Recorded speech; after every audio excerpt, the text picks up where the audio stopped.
ചേട്ടാ പോവാം ബാ ഇവന്റെ പേരെന്തോ അണി ഇവന്റെ പേരെന്തോ റോക്കി ഓക്കെ റോക്കി ബാ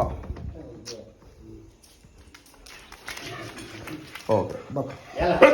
பார்த்து ஓகே இல்லை எத்தனை தவணை அண்ணனே எத்தனை தவணை கடிச்சியா எவ்வளோ வாட்டி 4 வாட்டி என்ன கடிச்சு 4 ஓ ஏதோ கொஞ்சம் கடிச்சு ஓ ஓ இந்த ரெண்டுக்கெல்லாம் ஒரு 21 வாட்டி பல்லு பல்லு ஆமாம் கடி சரி ரொம்ப ரொம்ப வெளியெல்லாம் போயிட்டு போகும்போது சந்தோஷமாக வருது சார் கேட்டுக்கிட்ட வந்தவொடனே ஜம்ப் பண்ணிடும் பண்ணுது அடுத்த நாய்களை பார்த்தோன்னா இன்னைக்கெல்லாம் பார்த்தீங்கன்னா பக்கத்தில் வந்து நல்ல சேட்டெல்லாம் ஆனால் வேற ஒരാളെ കണ്ടു കഴിഞ്ഞാൽ പേടി ജാസ്തി யாராவது நிறைய வாட்டி